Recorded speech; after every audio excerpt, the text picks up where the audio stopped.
So hello everyone and welcome back to the channel once again. आज के इस video के अंदर हम कंप्लीट करने वाले हैं क्लास 12th का चैप्टर नंबर 2 जो हम ऑलरेडी कर रहे थे, यानी Kings farmers and towns early states and economies 600 BC से लेके 600 सेंचुरी एरा के बीच का पार्ट। ठीक है, तो चैप्टर 2 है ये हमारी हिस्ट्री का क्लास 12th का, और इसका फर्स्ट पार्ट यानी जो पार्ट 1 है बेटा, मैं वो ऑलरेडी चैनल पे अपलोड कर चुकी हूँ। अगर आपने अभी तक उसको नहीं देखा है ना, तो सबसे पहले जाओ और उस वीडियो को कंप्लीट करके आओ एकदम अच्छे से। पूरी एनसीईआरटी जो होती है वो बहुत अच्छे से समझा रखी है मैंने, और ऐसा नहीं किया है कि सिर्फ एनसीईआरटी की बुक उठाई और उसमें से फिर लाइन लाइन पढ़ाना स्टार्ट कर दिया। नहीं, है वो एनसीईआरटी की लाइंस बट नोट्स के फॉर्म में है, ताकि आपको नोट्स बनाने में ज़्यादा मेहनत ना करनी पड़े और एनसीईआरटी अलग से रीड ना करनी पड़े।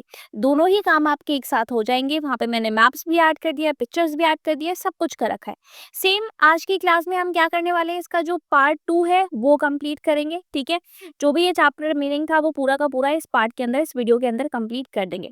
तो अगर आप रेडी हो तो फटाफट से भाई वीडियो को लाइक कर दो और चैनल को सब्सक्राइब कर लो अगर आपने अभी तक नहीं किया है तो, बिकॉज इससे बहुत ज़्यादा मोटिवेशन मिलती है मुझे और मैं और ज़्यादा हेल्पफुल वीडियोस आपके लिए बना पाती हूँ। ठीक है, तो हम इस चैनल पे क्या करते हैं, हिस्ट्री करते हैं, पॉलिटिकल साइंस करते हैं क्लास 11th एंड 12th के लिए, और इंग्लिश भी करते हैं, जिसके मैंने बहुत ही हेल्पफुल 1 मिनट के शॉर्ट वीडियोस बना रखे हैं। उसकी प्लेलिस्ट भी आपको मेरे चैनल पे मिल जाएगी, जो बहुत ज़्यादा आप लोगों ने उसमें बहुत अच्छा रिस्पॉन्स दिया है और वो बहुत हेल्पफुल है। ठीक है, चलो भाई स्टार्ट करते हैं। अब हम कर रहे थे ये चैप्टर जब, तो हमें यहाँ से 5th टॉपिक से स्टार्ट करना था। एग्जैक्टली एनसीईआरटी में यही टॉपिक का नाम है, देख लेना आप। ठीक है, अ चेंजिंग कंट्री साइड। तो अब देखेंगे कि कैसे बदलाव आ रहा था कंट्री साइड में। कंट्री साइड का एरिया समझते हो ना, वो एरिया जो ज्यादा डेवलप नहीं है। ठीक है, 5.1 popular perceptions of Kings.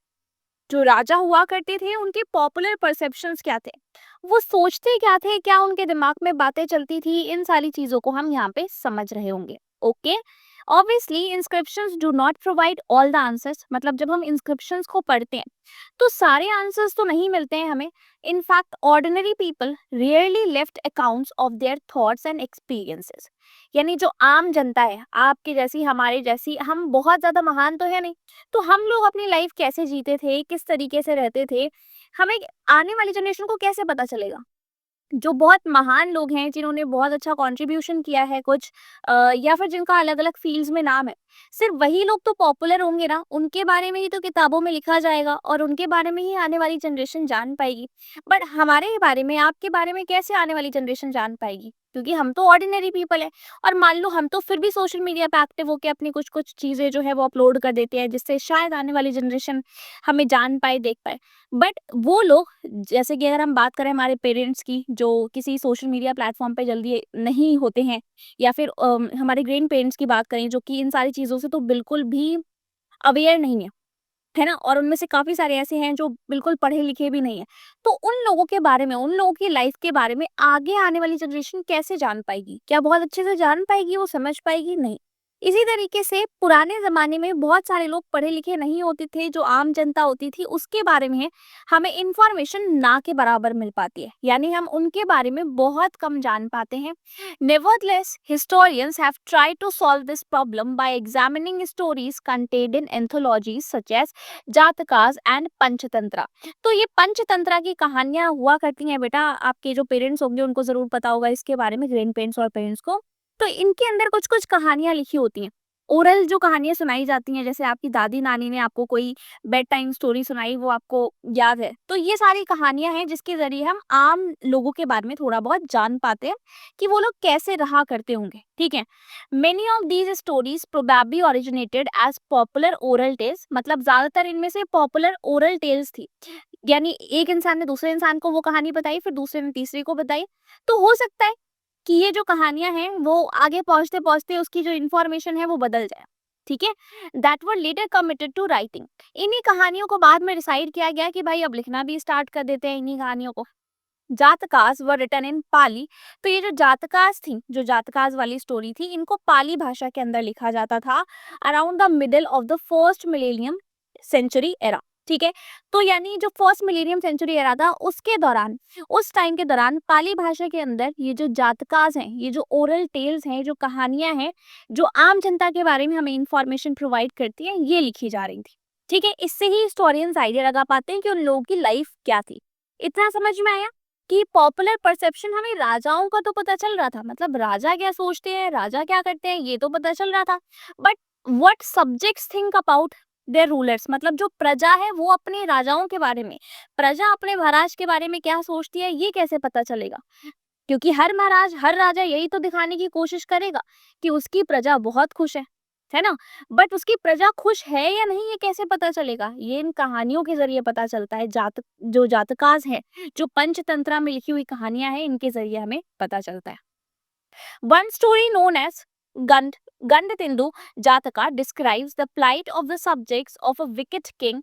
These included elderly women and men, cultivators, herders, village boys and even animals. तो इन्हीं में से एक कहानी है यहाँ पे जो जातका के अंदर इंक्लूडेड है, जिसका नाम है गंध तिंदु जातका। अगर मैं इसका नाम प्रोनाउंस गलत कर रही हूँ तो मुझे माफ कर देना, ठीक है, क्योंकि ये थोड़ा सा संस्कृत और जो पाली लैंग्वेज में लिखे गए वर्ड्स हैं वो है, ठीक है। तो ये डिस्क्राइब करता है कि कैसे जो प्रजा थी, जो सब्जेक्ट्स थे, वो क्या सोचते थे अपने राजा के बारे में। इवन वहाँ पे रहने वाली जो औरतें थी, जो आदमी थे, जो कल्टीवेशन करते थे, फार्मर्स, जो हर्डर्स थे, जो गाय भैंस वगैरह पालते थे, जो गाँव के लड़के थे, विलेज बॉयज थे एंड इवन जो एनिमल्स थे, उनका क्या ख्याल था अपने राजा को लेकर। व्हेन द किंग, अब होता क्या है इस कहानी के अंदर, when the king went in disguise मतलब छुप के, जब राजा छुप के जाता है यहाँ पे to find out what his subjects thought about him, मतलब जब वो छुप के जाता है ये पता लगाने के लिए कि उसकी जो सब्जेक्ट्स हैं, उसकी जो प्रजा है वो उसके बारे में सोचती क्या है, तो उसको पता है क्या पता चलता है, each one of them curse him for their miseries. तो जब वो राजा चुपचाप से जाता है उस प्रजा के अंदर पता लगाने कि मेरी प्रजा मेरे बारे में क्या सोचती है, तो उसको पता चलता है कि लोग तो उसको बड़ा कर्ज करते रहते हैं, कोसते रहते हैं, क्योंकि उसके दुख, उन लोगों के दुख का कारण वो राजा ही है। उनकी जिनकी लाइफ में जो मिजरी है, जो दुख प्रेजेंट है, उसका कारण कौन है? वो राजा। complaining that they were attacked by robbers at night and by tax collected during the day। वो लोग क्या कंप्लेन करते हैं पता है? कि रात को तो हमें चोर आके लूट ले जाते हैं, जो रॉबर्स होते हैं वो आके लूट ले जाते हैं, और दिन में राजा के जो टैक्स कलेक्टर होते हैं, जो टैक्स वसूलते हैं, वो लोग आके ले जाते हैं। तो बेचारी जो प्रजा है वो कितनी ज्यादा परेशान है इस राजा से, ठीक है। तो ये कहानियां हैं जो बनाई गई है। To escape from the situation, इस सिचुएशन से बच के भागने के लिए people abandoned their village and went to live in the forest. तो लोगों ने क्या किया, अपने जो उनके घर हुआ करते थे गांव के अंदर, उनको छोड़ दिया और वो लोग जंगल में रहने के लिए आगे चले गए। As this story indicates, the relationship between a king and his subjects, especially the rural population, could often be strained. Kings frequently tried to fill their coffers by demanding high taxes, and peasants particularly found such demands oppressive। तो जैसे इस कहानी के अंदर हमने देखा, हमें पता चला कि राजा और उसके सब्जेक्ट्स यानी उसके प्रजा के बीच की रिलेशनशिप कैसी है। स्पेशली ये पता चला कि गांव में रहने वाले जो पॉपुलेशन है वो राजा के बारे में क्या सोचती है। तो राजा क्या करता है, वो अपनी ये जो डिमांड्स है वो कहीं ना कहीं पूरी करने के लिए वो इन लोगों के ऊपर हाई टैक्स लगाता है, बहुत टैक्स वसूलता है इनसे, जिसकी वजह से बेचारे जो किसान हैं वो बहुत ऑप्रेस्ड होके रह जाते हैं, बहुत परेशान होके रह जाते हैं, कुछ कर नहीं पाते हैं, ठीक है। एस्केपिंग इनटू द फॉरेस्ट, वो जंगल में भाग के चले जाते हैं और यही उनके लिए एक आखिरी ऑप्शन बचता है, as reflected in the Jataka story, जैसे अभी हमने इस स्टोरी के अंदर देखा। Meanwhile other strategies aimed at increasing production to meet growing demand for taxes also came to be adopted. और हालांकि कुछ ऐसे लोग भी थे, मतलब कुछ लोग जो थे वो तो भाग जाते थे इस टैक्स के डर से, उनको लगता था डर इस टैक्स से कि अगर वो नहीं दे पाएंगे तो फिर जो भी है उनके पास सब जाता हुआ चला जाएगा, और राजा के जो टैक्स कलेक्टर है उनको दिन में आके परेशान भी करेंगे। तो कुछ लोग तो गांव छोड़ के ही भाग गए, अबैंडन करके भाग गए अपने विलेजेस को। बाकी जो कुछ लोग बचे थोड़े से, वो लोग यहाँ पे मेहनत करते रहते थे कि किसी तरीके से बस वो इस जो टैक्स की मतलब ये जो टैक्स उनको भरना है उसको वो मीट कर पाए, और अपनी जो प्रोडक्शन है उसको ज्यादा बढ़ा पाए, ताकि वो अगर राजा के जो टैक्स कलेक्टर्स हैं वो आए तो उनको वो आराम से टैक्स पे कर पाए, ठीक है। तो लोग यहाँ पे हर तरीके से बेचारे परेशान थे। अब देखते हैं जरा सोर्स 5 जो है वो क्या है, द सुदर्शना यानी ब्यूटीफुल लेक इन गुजरात। ये एक बहुत ही सुंदर सी लेक है जो कहाँ पे लोकेटेड है, गुजरात में। इससे रिलेटेड क्वेश्चन तो एग्जाम में इतनी बार पूछा गया है, who rebuild the Sudarshana lake. तो इसके बारे में अगर आपको पता है ना तो मुझे फटाफट से इस सोर्स को रीड करने से पहले आंसर कमेंट करके बता दो कि किसने रीबिल्ड किया था सुदर्शना लेक को। अब स्टार्ट करते हैं। Find Girnar on map 2। अभी हम मैप 2 देखते हैं जिसमें गिरनार है, ठीक है, आप अपनी एनसीईआरटी की बुक में भी देख सकते हो। The Sudarshana lake was an artificial reservoir. Sudarshana lake क्या है, एक आर्टिफिशियल रिजर्वियर है, मतलब जिसके अंदर पानी जो है वो भर के रखा जाता है ताकि जब जरूरत पड़े तो उसका यूज किया जा सके। We know about it from a rock inscription. इस सुदर्शना लेक के बारे में हमें एक रॉक इंस्क्रिप्शन से पता चलता है। रॉक इंस्क्रिप्शन क्या होता है, पत्थर के ऊपर लिखा गया था, उसके जरिए हमें पता चलता है। सेकेंड सेंचुरी एरा के दौरान संस्कृत भाषा में compose to record the achievements of the Shaka ruler Rudradaman. तो एक रूलर था जो कि शाका क्लैन से बिलोंग करता था, शाका डायनेस्टी से बिलोंग करता था, जिसका नाम होता था रुद्रदमन। याद रहेगा इसका नाम। तो इसकी अचीवमेंट्स को रिकॉर्ड करने के लिए कि इसने क्या क्या अच्छे काम किए उसको रिकॉर्ड करने के लिए यहाँ पे क्या किया गया, यहाँ पे पत्थर पे इसने लिखवा दिया। द इंस्क्रिप्शन मेंशंस, इस इंस्क्रिप्शन में लिखा गया है that the lake with embankments and water channels was built by a local governor during the rule of Mauryas. कि यानी ये जो लेक थी और इसके आसपास की जो एम्बैंकमेंट्स थी या वाटर चैनल्स थे जहाँ से पानी आता था, उनको मौर्यास के रूल के दौरान एक लोकल गवर्नर ने बनवाया था। However, a terrible storm broke the embankments and water gushed out of the lake. But क्या हुआ, एक बार एक बहुत भयानक सा स्टॉर्म आया, एक बहुत भयानक सा तूफान कह लो आप या बाढ़ कह लो, वो आई, जिसकी वजह से ये जो एम्बैंकमेंट्स थी ये टूट गई पूरी तरीके से और जो पानी था वो लेक के बाहर आने लग गया। Rudradaman who was then ruling in the area, Rudradaman Shaka clan का वो रूलर जो उस दौरान इस जगह पे रूल कर रहा था, claim to have got the lake repaired using his own resource. उसने क्लेम किया कि मैंने इस लेक को रिपेयर करवाया अपने रिसोर्सेज से, without imposing any taxes on his subject. और बोला कि मैंने अपने तरफ से इसको रीबिल्ड करवाया और मैंने अपनी प्रजा से 1 रुपए का भी टैक्स नहीं वसूला इस लेक को बनवाने के लिए। Another inscription on the same rock, उसी रॉक पे एक और इंस्क्रिप्शन भी उसी तरीके का हमें देखने को मिलता है जो कि 5th सेंचुरी के दौरान लिखा गया। वो ये मेंशन करता है कि how one of the rulers of the Gupta dynasty got the lake repaired once again. वो बताता है कि फिर 5th सेंचुरी तक आते आते गुप्ता डायनेस्टी के भी एक रूलर थे, उन्होंने भी इस लेक को रिपेयर करवाया था। ठीक है, आया समझ में कि किस तरीके से यहाँ पे जो सोर्स अभी हमने देखा उसमें हमें पता चल रहा है कि राजा का व्यू क्या था। वो अपनी बारे में बता रहा है, अपनी तारीफ कर रहा है कि देखो मैंने अपने सब्जेक्ट से अपनी प्रजा से कुछ भी नहीं मांगा, मैंने एकदम जीरो टैक्स पे क्या किया, इस रूट ये जो लेक थी सुदर्शना लेक जो गुजरात के अंदर थी इसको रीबिल्ड करवाया, दोबारा से बनवाया। आई होप अब आपको ये बात याद रहेगी कि किसने रीबिल्ड करा था सुदर्शना लेक को, रुद्रदमन ने। ठीक है, the Shaka ruler. Okay, transplantation एक वर्ड है जो मेंशन किया गया है आपकी बुक के अंदर। क्या मतलब होता है इसका, is used for paddy cultivation in areas where water is plentiful. Here, seeds are first broadcast when the saplings have grown. They are transplanted in waterlogged fields.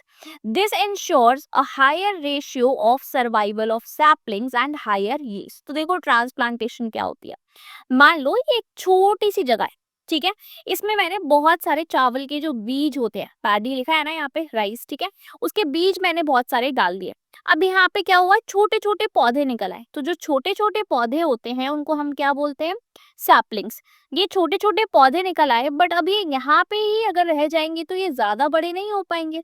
तो फिर जब ये छोटे पौधे निकलने लग गए इसमें, तो इनको उठा के एक बड़ी सी जगह पे जहाँ पे बहुत सारा वाटर है, पानी है, क्योंकि चावल को उगाने के लिए बहुत सारा पानी चाहिए। तो एक ऐसी जगह पे जहाँ पे बहुत सारा पानी है, वहां पे इन सैपलिंग्स को निकाल के ट्रांसप्लांट कर दिया गया। ठीक है, निकाल के वहां लगा दिया। इससे क्या होगा, इससे सैपलिंग्स जो है वो और अच्छा ग्रोथ रेट हमें इसमें देखने को मिलेगा, और अच्छी तरीके से प्रोड्यूस होंगी और काफी भारी मात्रा में इनको कल्टीवेशन जो है वो मिल जाएगी। ठीक है, ट्रांसप्लांटेशन वर्ड का मतलब समझ में आया। चलो 5.2 स्ट्रैटेजीज फॉर इंक्रीजिंग प्रोडक्शन। अब देखते हैं कि क्या-क्या तरीके अपनाए जाते थे प्रोडक्शन को बढ़ाने के लिए। One such a strategy was the shift to plough agriculture, which is spread in the fertile alluvial river valleys such as those of Ganga and the Kaveri from 6th century BC। तो एक strategy जो इसमें से अपनाई जाती थी वो क्या थी कि जो फील्ड्स थी उनको प्लो किया जाता था। जो प्लो होता है ना, प्लो की इमेज सर्च करके देखना एक बार आप, ठीक है? अगर मुझे आगे मिली होगी तो मैंने लगा दी होगी पक्का से। तो वो जो फ्लो है उसको यूज करके आसपास की जगह को फर्टाइल बनाया गया। अब ये जो गंगा रिवर के आसपास की जगह थी ऑलरेडी, गंगा रिवर के आसपास एलुवियल रिवर मतलब एलुवियल जो सॉइल है वो देखने को मिलती है। तो वहाँ की जो मिट्टी है वो ऑलरेडी काफी फर्टाइल है। ऐसे ही कावेरी नदी के पास का जो है सिस्टम है। तो 6th सेंचुरी बीसी के दौरान की बात है, वहाँ पे ऑलरेडी काफी ज्यादा फर्टिलिटी थी इनकी सॉइल में, तो वहाँ पे कल्टीवेशन ये लोग करने लग गए, प्लो का यूज करने लग गए, तो और ज्यादा अच्छी तरीके से सिंचाई वगैरह कर पा रहे थे। The iron tip ploughshare. अब प्लो पहले ये लोग लकड़ी का इस तरीके का कुछ होता है बेटा ये, ठीक है? तो पहले ये लोग लकड़ी का यूज करते थे, फिर इन्होंने यहाँ पे आयरन टिप लगानी शुरू कर दी। आयरन जो होती है वो लगानी। लकड़ी तो बार बार मिट्टी में आप करोगे तो घिस जाएगी आगे का जो उसका टिप है, बट आयरन तो नहीं घिसेगा, ठीक है?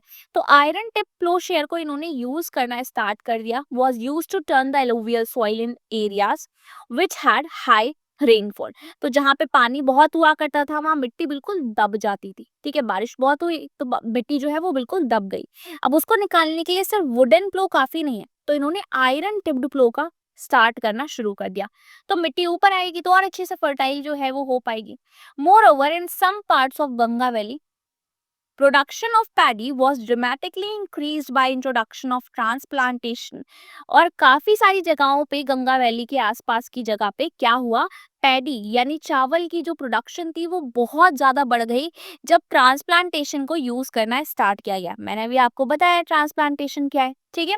तो ट्रांसप्लांटेशन को इन्होंने जब यूज करना स्टार्ट किया तो इनकी जो प्रोडक्शन थी वो बहुत अच्छी बढ़ गई। Although this meant back breaking work for the producer. अब इसकी वजह से क्या होगा, और ज्यादा काम जो था वो प्रोड्यूसर के ऊपर बढ़ गया, बट हालांकि फायदा भी तो हुआ इनको इससे। While the iron ploughshare led to a growth in agriculture productivity, यानी आयरन टिप की वजह से जो इन्होंने प्लो यूज किया था उससे एग्रीकल्चर की प्रोडक्टिविटी तो बहुत बढ़ गई। Its use was restricted to certain parts of the subcontinent. हालांकि इस समय भी पूरे सब कॉन्टिनेंट पे इस आयरन प्लो का यूज नहीं हो रहा था, अभी भी सिर्फ कुछ ही जगह पे इसका यूज हमें देखने को मिल रहा था। Cultivators in area which were semi arid, मतलब ऐसे एरिया में कल्टीवेशन की बात जब हम करें जो सेमी एरिड थे, जहाँ पे ज्यादा बारिश वगैरह नहीं होती थी, उस एरिया की बात करें तो such as parts of Punjab and Rajasthan did not adopted till 20th century. मतलब पंजाब और राजस्थान की अगर हम बात करें जहाँ सेमी एरिड एरिया देखने को मिलता है, ना बहुत ज्यादा बारिश है ना बहुत ज्यादा सूखा पड़ रहा है, तो उस एरिया में इस प्रैक्टिस को कल्टीवेटर्स ने कब आके अपनाना शुरू किया बेटा, 20th सेंचुरी में। सोचो कितने साल बाद। एंड दोज लिविंग इन हिली tracts in the north eastern and central parts of the सब कॉन्टिनेंट प्रैक्टिस्ड हो एग्रीकल्चर। अब ये लोग हो का यूज करते थे। हो क्या होता है इसकी भी इमेज देख लेना, ये भी एक टूल होता है जिससे क्या करी जाती है, एग्रीकल्चर करते हैं, which was much better suited to the terrain, जिसकी वजह से वहां पे अच्छी खेती हो पाती थी। अनदर स्ट्रैटेजी, एक और स्ट्रैटेजी इन लोगों ने अपनाई to increase agricultural production was the use of irrigation. Irrigation सिंचाई करने लग गए पानी से, through wells and tanks and less commonly canals. Canals मतलब जो खेत के बीच में ही पतली पतली सी नालियां टाइप की बना दी जाती हैं ताकि पानी जो है वो अच्छी तरीके से यहाँ से इधर उधर की फील्ड्स पे, मतलब आसपास जहाँ हरा भरा है वहां पे जाता रहे और इरिगेशन होती रहे, ठीक है? तो भाई अभी तक इन्होंने क्या क्या किया पहले हम देख लेते हैं। सबसे पहला तो शिफ्ट आया, प्लो एग्रीकल्चर करने लग गए, ठीक है? और गंगा वैली के आसपास की जगह पे करने लग गए तो और ज्यादा इनको फायदा मिला। फिर ये जो प्लो शेयर था इन्होंने आयरन टिप्ड का यूज करना स्टार्ट कर दिया, जिससे और फायदा हुआ इनको, प्रोडक्शन और बढ़ गई। और फिर इन्होंने ट्रांसप्लांटेशन करना शुरू कर दिया, इससे भी इनकी प्रोडक्शन बढ़ी, ठीक है? इसी के साथ इन्होंने क्या किया, इसी के साथ हमने क्या देखा भाई कि ये जो प्लो का यूज था वो लिमिटेड था, कुछ जगह था, जैसे पंजाब और राजस्थान में इसका यूज 20th सेंचुरी में शुरू होता है। वहीं नॉर्थ ईस्टर्न वाले पार्ट में और सेंट्रल पार्ट में लोग अभी भी आयरन टिप प्लो का यूज नहीं कर रहे थे, वहां पे हो एग्रीकल्चर जो था वो चल रहा था। ठीक है, क्योंकि वो वहाँ के अकॉर्डिंग वही सूट करता था। और अभी एक और स्ट्रैटेजी हमने देखी, इरिगेशन के लिए इन्होंने नए-नए तक तरीके अपनाने स्टार्ट कर दिए। Communities as well as individuals organize the construction of irrigation works, मतलब कुछ लोग मिलके भी इरिगेशन का काम जो थे वो करवाते थे अपने खेतों के लिए, और कुछ लोग अकेले ही, अगर वो इतने ज़्यादा कैपेबल थे तो वो अकेले ही इरिगेशन के लिए कैनाल्स बनवाना, कुएं बनवाना, ये सब काम करते थे। The later, usually powerful men, including kings, often recorded such activities in inscriptions. तो अभी हमने ये जो बात वाया देखा ना कि कुछ इंडिविजुअल्स भी इरिगेशन के काम में हेल्प किया करते थे, तो ये लोग ज्यादातर वही लोग थे जो बहुत पावरफुल थे, जैसे राजा हो गया या कोई बहुत ज्यादा पैसे वाला आदमी हो गया, तो वही ये केनाल्स वगैरह बनवाना और ये जो वेल्स होते हैं, कुएं होते हैं, वो बनवाना सिंचाई के लिए, ये लोग वही करते थे। ठीक है, और इन सारी एक्टिविटीज को ये इंस्क्रिप्शंस पे भी दर्ज करवाया करते थे। Source number 6, the importance of boundaries. अब देखते हैं बाउंड्रीज की क्या इंपॉर्टेंस थी, किस तरीके की बाउंड्रीज की बात हो रही है, बड़ा ही सेंसिटिव टॉपिक है, बहुत ध्यान से समझना। The Manusmriti is one of the best known legal text in early India. Manusmriti एक ऐसा टेक्स्ट है, एक ऐसा रिटन डॉक्यूमेंट है, आप कह सकते हो इसको, जो अर्ली इंडिया के बारे में ना आपको बहुत सारी लीगल नॉलेज प्रोवाइड करता है। ठीक है, कि कैसे कानून, कैसे रूल्स चला करते थे उस समय।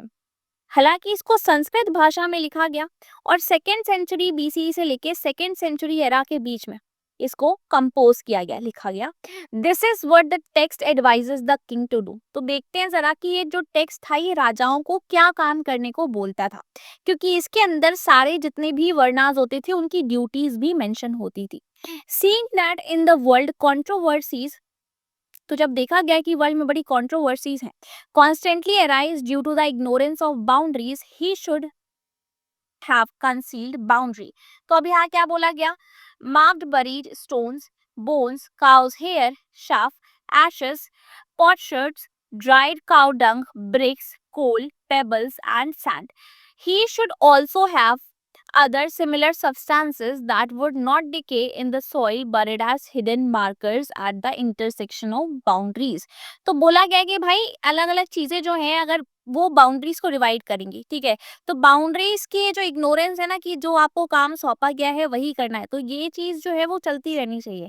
जैसा बोला गया है, जो काम कहा गया है वो करना है। Concealed boundary marked markers buried, तो इसके अंदर क्या क्या चीजें बरी करी जाती थी, दफनाई जाती थी, पत्थर हो गए, बोन हो गए, काऊ के जो बाल होते हैं वो हो गए, ये सारी डिफरेंट डिफरेंट चीजें यहाँ मेंशन है। ठीक है, तो इस तरीके की बातें यहाँ पे लिखी हुई थी मनुस्मृति के अंदर। हालांकि ये सिक्स्थ वाला जो सोर्स है वो अभी तक मतलब पूछा तो नहीं गया एग्जाम में, फिर भी हमें पढ़ना तो है ही।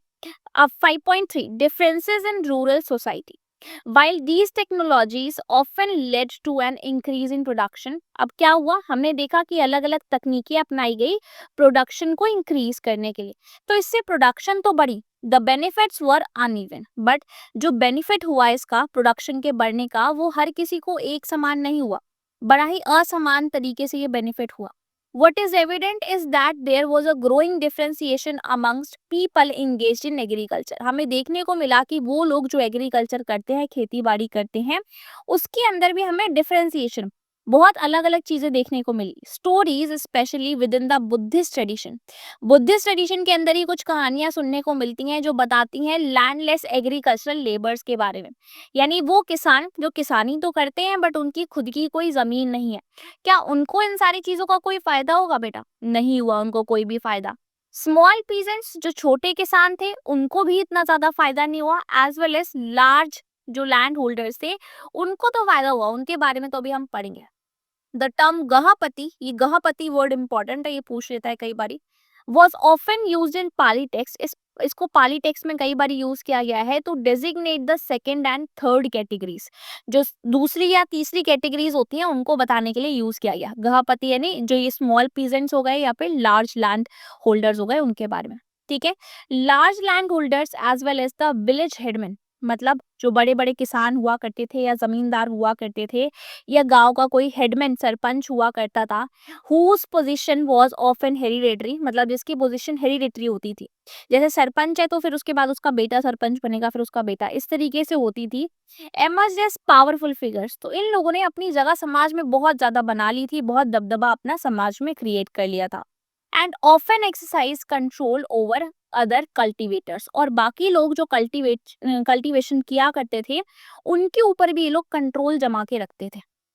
अर्ली तमिल लिटरेचर, जो स्टार्टिंग के तमिल लिटरेचर है, जो संगम टेक्स्ट के अंदर हमें देखने को मिलते हैं, ये मेंशन करते हैं कि कैसे डिफरेंट कैटेगरीज के जो लोग थे वो गांव में रहते थे। लार्ज लैंड ओनर्स और विल्लार, जिनको ये बोला जाता था, प्लोमेन और उजावर, या फिर स्लेव्स, या फिर आदिमाई, अलग अलग नाम दे रखे हैं, नाम देख लेना, एमसीक्यूज में पूछ सकता है। It is likely that these differences were based on differentiation access to land. पता चलता है इससे कि हर किसी का एक्सेस जो था, पहुंच जो थी वो लैंड तक, वो बहुत अलग तरीके से थी, लेबर तक and some of the new technologies तक भी। हर कोई सेम तरीके से इन सारी चीजों का फायदा नहीं उठा पा रहा था। इन सच अ सिचुएशन, एक ऐसी सिचुएशन के अंदर, question of control over land must have become crucial as these were discussed in legal text. तो इस बात को लेकर बहुत ज्यादा क्वेश्चंस जो है वो उठाए जाते हैं, जमीन को लेकर, कि हर किसी के पास जमीन नहीं थी तो सबको फायदा कैसे हुआ होगा। तो ये सारे क्वेश्चंस जो हैं वो बहुत सारे उठाए जाते हैं। हालांकि गहापति वर्ड का हम पूरी तरीके से मतलब समझते हैं यहाँ पे। गहापति यानी ओनर, मास्टर या हेड ऑफ हाउस होल्ड, मतलब जो घर में हेड है उसके बारे में बात करी जा रही है। Who exercise control over the women. अब ऐसा माना जाता था कि हर घर के अंदर एक गहापति जो है वो प्रेजेंट है। ऐसा कह सकते हो आप उसको कि हेडमैन ऑफ दैट फैमिली, ठीक है। तो वो उसका वर्क क्या बताया जाता था कि वो उस घर में जितनी भी विमेन हैं, वो जितने भी बच्चे हैं, वो उस घर के अंदर जितने भी स्लेव्स यानी गुलाम है, वो उस घर के अंदर जितने भी वर्कर्स हैं, वो जो कॉमन रेजिडेंस शेयर करते हैं उस घर के अंदर ही रहते हैं, इन सब के ऊपर इस आदमी का कंट्रोल होगा, इस गहापति का कंट्रोल होगा। He was also the owner of resources, जितने भी रिसोर्सेज हैं, जमीन है, जायदाद है, एनिमल्स है, अदर थिंग्स है, इन सब का ओनर भी यही आदमी होगा, that belonged to the household. Sometimes the term was used as a marker of a status for men belonging to urban elite, including wealthy merchants. तो कई बार इस नाम को इसलिए यूज किया जाता था दिखाने के लिए, जो बहुत अमीर घर के लोग होते थे, अर्बन एलिट्स हुआ करते थे, वो इस वर्ड को अपने लिए यूज करते थे, ठीक है। इंक्लूडिंग वेल्दी मर्चेंट्स, मतलब वो लोग भी जो बिजनेस वगैरह किया करते थे, वो भी अपने आप को ऐसे ही बताया करते थे कि मैं अपने घर का गहापति मीन्स मुखिया हूँ, ठीक है। तो इस तरीके से यहाँ पे हमें देखने को मिलता है।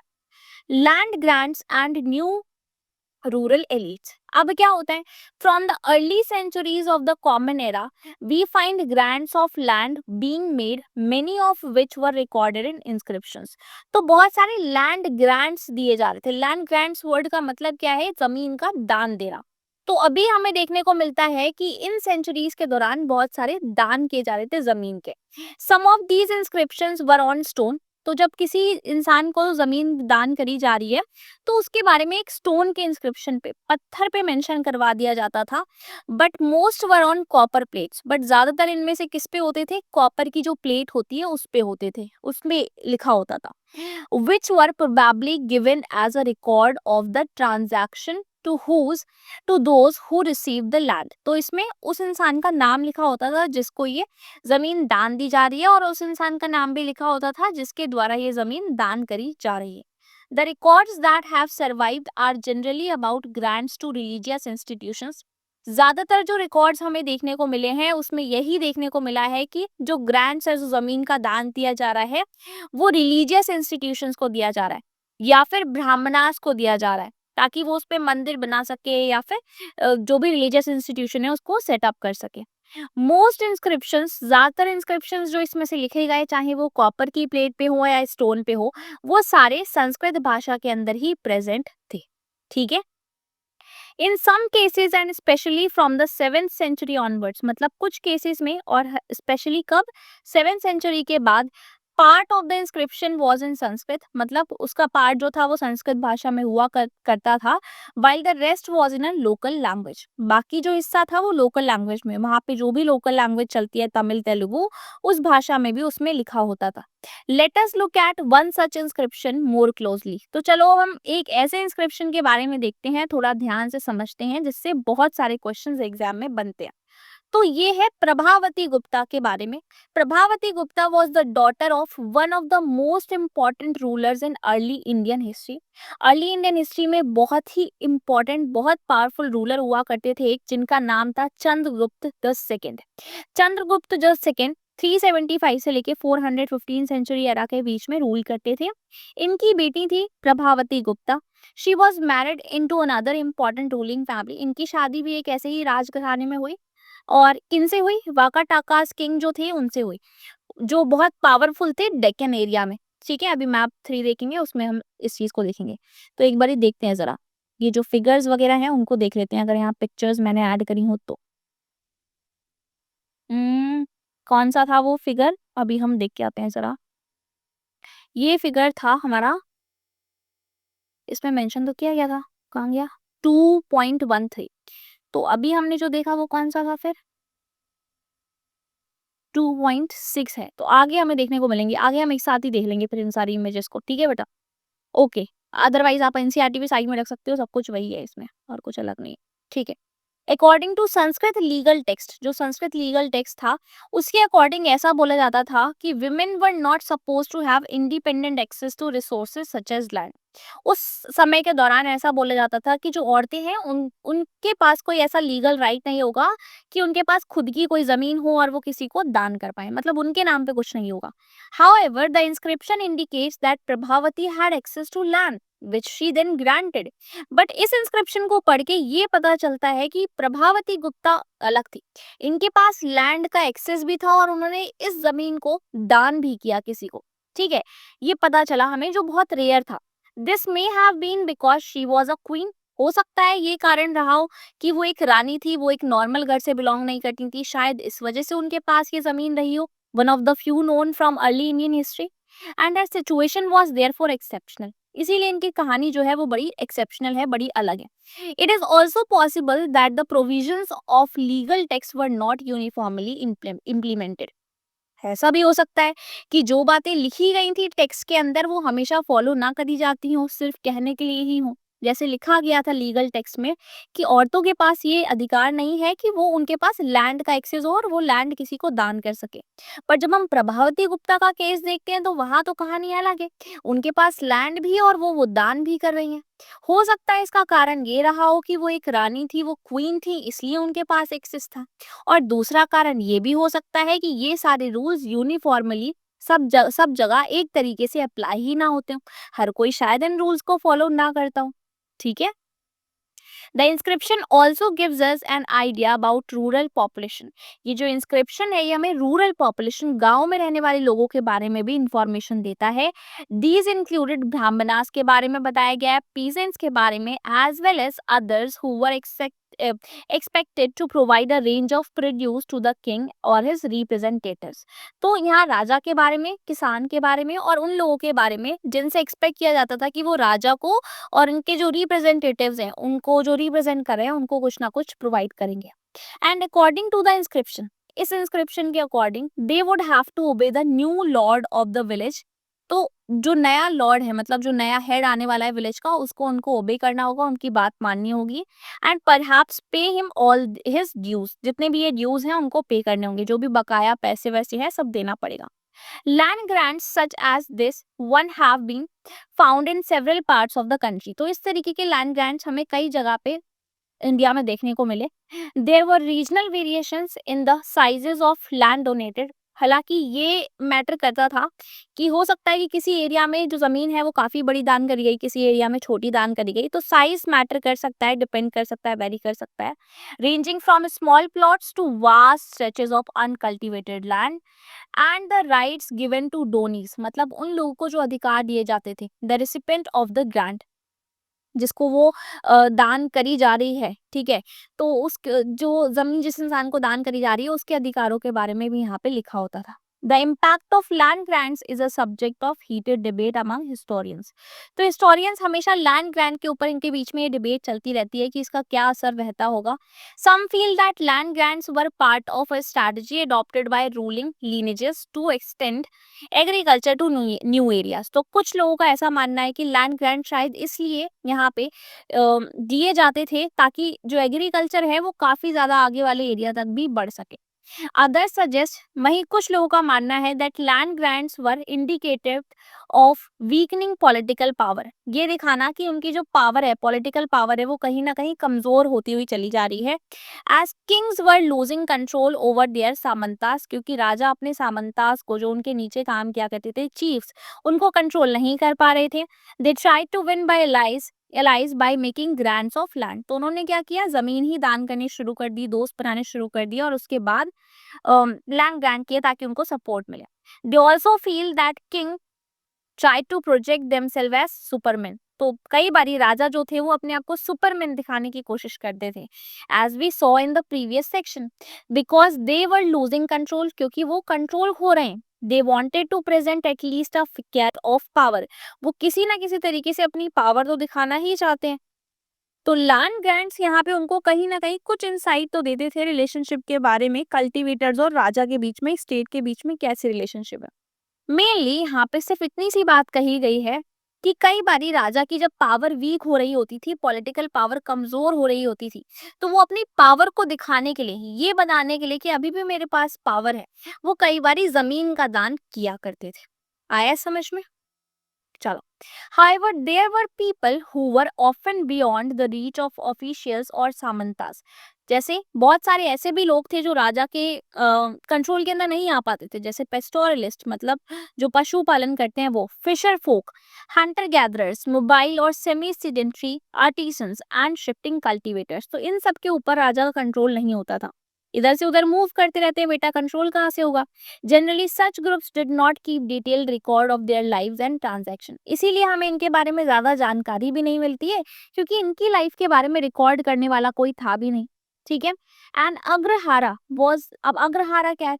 अग्रहारा एक ऐसा लैंड ग्रांट हुआ करता था जो किसी ब्राह्मण को दिया जाता था, who was usually exempted from paying land revenue and other dues to the king, जिसके ऊपर अग्रहारा एक ऐसी जमीन का टुकड़ा था जो ब्राह्मण को दान में दिया जाता था, और इस लैंड के ऊपर कोई भी टैक्स नहीं लगता था। ठीक है।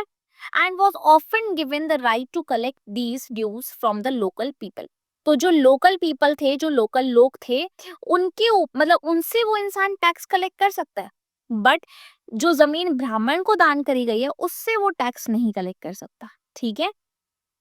सोर्स 8 क्या कह रहा है? Prabhavati Gupta and the village of Danguna. अब इसके बारे में पढ़ते हैं। This is what Prabhavati Gupta states in her inscription. देखते हैं प्रभावती गुप्ता ने अपने इंस्क्रिप्शन में क्या लिखवाया। प्रभावती गुप्ता कमांड्स द ग्रामा कुटुम्बिनास, यानी household peasants living in the village, Brahmanas and other livings in the village of the Danguna, ये कोई गांव का नाम है। Be it known to you that on the 12th, यानी लुनार डे है, of the bright fortnight, 15 दिन का जो टाइम होता है, ऑफ कार्तिका, यानी कार्तिक का महीना चल रहा है और 12वां जो दिन है वो है, we have in order to increase our religious merit donated this village with the pouring out of water to the acharya, यानी टीचर, चैनल स्वामिन। तो यहाँ पे ये और डोनेशन की बात कर रही हैं, कह रही हैं कि ये जो समय चल रहा है बहुत पवित्र है, तो हमें और डोनेट करना चाहिए। यू शुड ओबे ऑल हिज कमांड्स। अब ये जिस इंसान को लैंड दान करी जा रही है, तो आप लोगों को भी उनकी बातें सुननी चाहिए। We confer on him the following exemptions typical of an agrahara, मतलब जैसे अग्रहारा जो लैंड है उस पर टैक्स नहीं लगता, तो इस पे भी नहीं लगेगा। Not to be entered by soldiers and policemen, कोई भी यहाँ जाके इनको परेशान नहीं करेगा।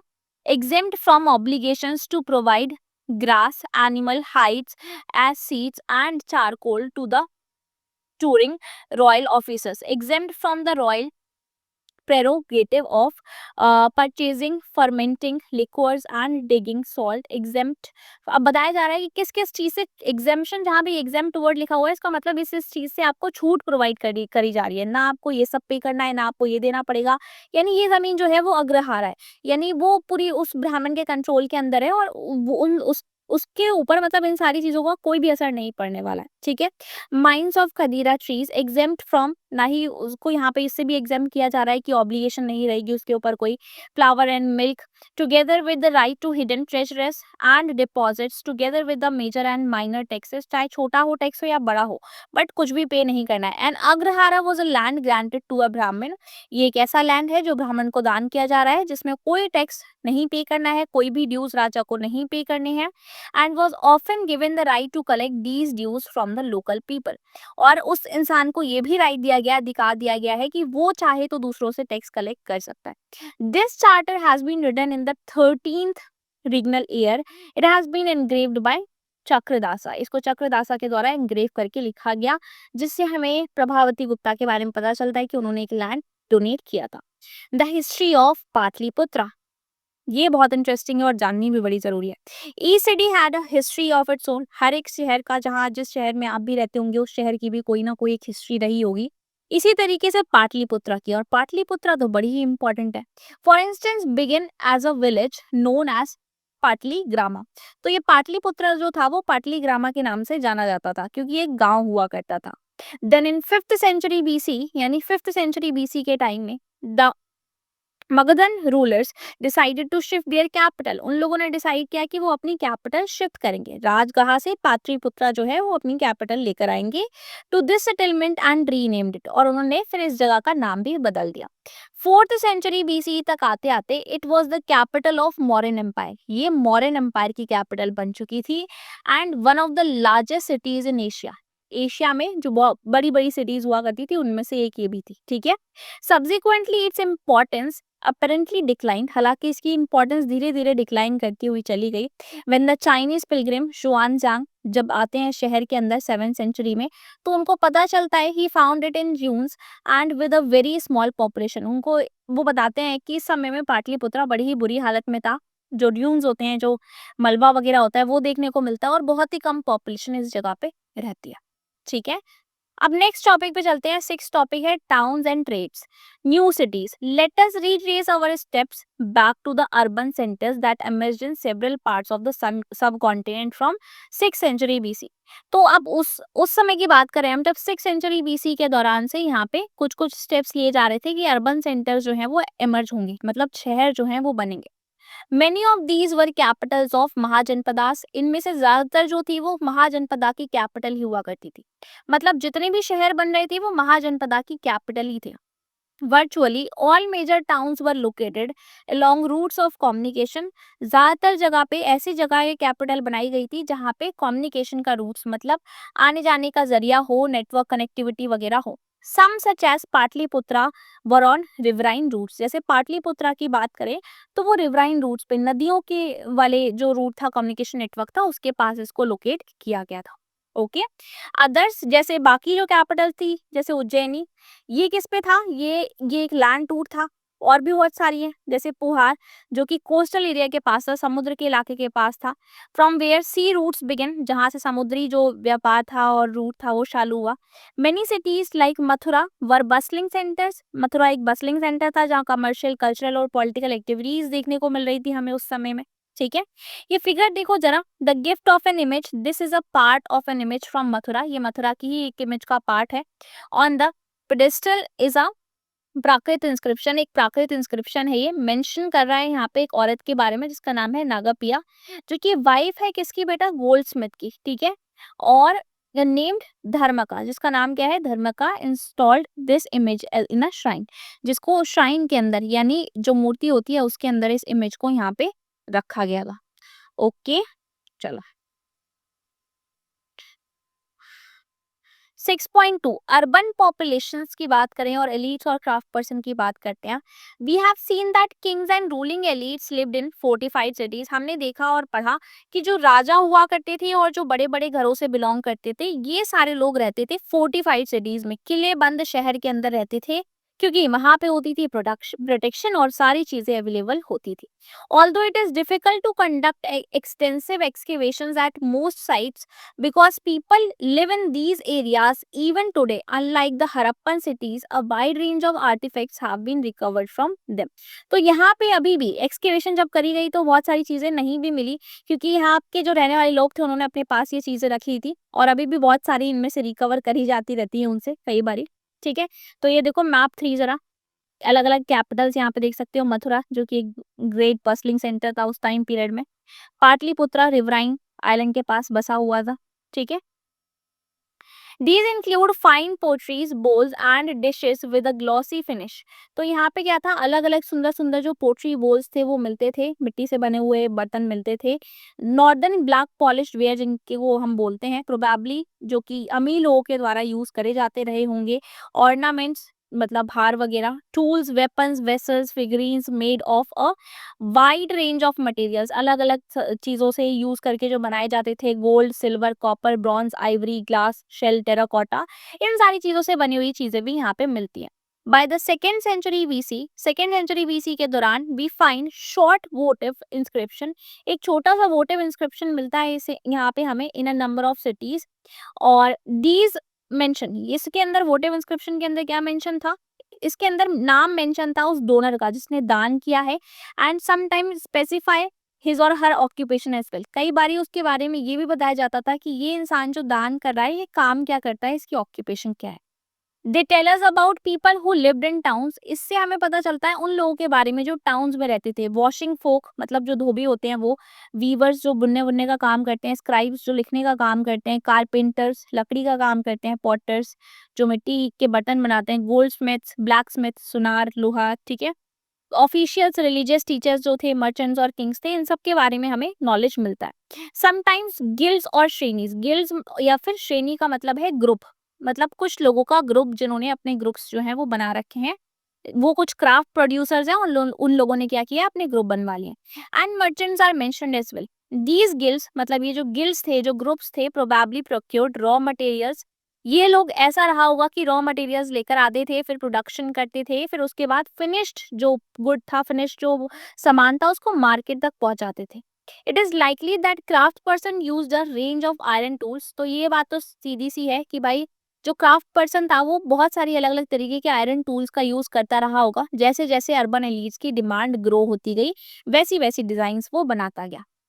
सोर्स 9 की तरफ हम पहुंच चुके हैं, ऑलमोस्ट चैप्टर एंड होने वाला है, ठीक है। सोर्स 9 क्या कह रहा है, the Malabar coast, present day Kerala. अब केरला के बारे में बताया गया है यहाँ पे एक एक्सर्प्ट है फ्रॉम पेरिप्लस ऑफ द एर्थरियन सी के बारे में मेंशन किया है, compose bye an anonymous Greek seller, कोई एक ग्रीक सेलर था, उसका नाम नहीं जानते हम, उसने ही लिखा था इसको फर्स्ट सेंचुरी एरा के दौरान।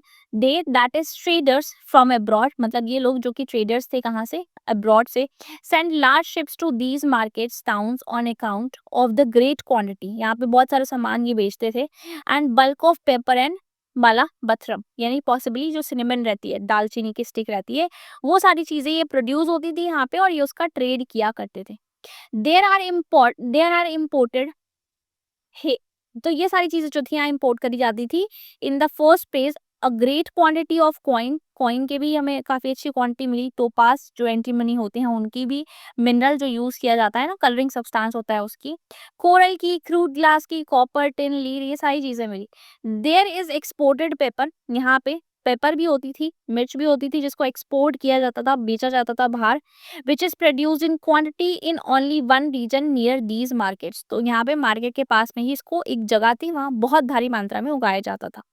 बिसाइड्स दिस, इसके साथ साथ there are exported great quantities of fine pearls, जो मोती होते हैं वो, आइवरी जो होती है वो, सिल्क क्लोथ, ये सारी चीजें एक्सपोर्ट करते थे ये लोग। ट्रांसपेरेंट स्टोन्स अलग अलग तरीके के, diamond, sapphire and tortoise shell, ये सारी चीजें देखने को मिलती थी। Archaeological evidence of a bead making industry using precious and semi precious stones has been found in Kodumanal, कोडू मनाल में हमें देखने को मिली ऐसी इंडस्ट्रीज जो बहुत सुंदर सुंदर चीजें बनाती थी प्रेशियस स्टोन्स का यूज करके, जो कि तमिलनाडु में।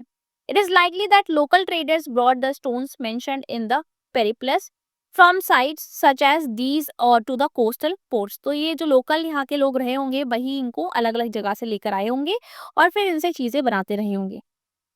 trade in the subcontinent and beyond. From 6th century BC, land और रिवर रूट्स जितने भी थे वो क्रिस क्रॉस होने लगे सब कॉन्टिनेंट में, एंड बहुत सारे वेरियस डायरेक्शंस ढूंढ निकाले गए। Overland they extended to central Asia और बियॉन्ड, मतलब बिल्कुल, सेंट्रल एशिया से लेकर और आगे तक भी जो रास्ता था वो जा रहा था। Overseas from ports that dotted the coast line, जिससे कोस्ट लाइन बन पाई, समुद्र का जो रास्ता था वो बन पाया। ये अब इतना ज़्यादा आगे बढ़ गई कि अरेबियन सी से लेकर ईस्ट की तरफ, फिर North Africa and West Asia की तरफ, and through the Bay of Bengal से लेके South East Asia and China तक एक्सटेंड कर गया था, ठीक है? रूलर्स ने बहुत बड़ी कोशिश करी कि वो इन इन जो कोस्टल एरिया का जो जहाँ से ट्रेड होता है, उस एरिया पे वो अपना कंट्रोल रख सकें, इन रूट्स पे अपना कंट्रोल रख सकें, ताकि कहीं न कहीं उनको एक बढ़िया-सा प्राइस ऑफर किया जाए प्रोटेक्शन के लिए, ठीक है? और वो फिर वो अपनी जो भी टैक्स वगैरह है, वो भी लगा पाएँ। Those who traverse these routes included peddlers. कौन-कौन जाता था यहाँ से? Peddlers who probably travelled on foot, ठीक है? पेडलर मतलब जो वो लोग जो पैदल चलते रहते हैं। And merchants who travelled with caravans और of bullock carts and pack animals. और शायद वो लोग भी इस ज़मीन से ट्रैवल करते रहे होंगे, जो बैलगाड़ी वगैरह से आते थे।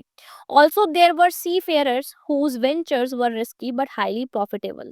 तो सीफेयरर्स भी थे यहाँ पे, जो अपनी छोटी-मोटी दुकानें लगाया करते थे। इनका जो बिज़नेस था वो काफ़ी रिस्की तो था बट प्रॉफिटेबल भी था, बहुत अच्छा पैसा कमाते थे।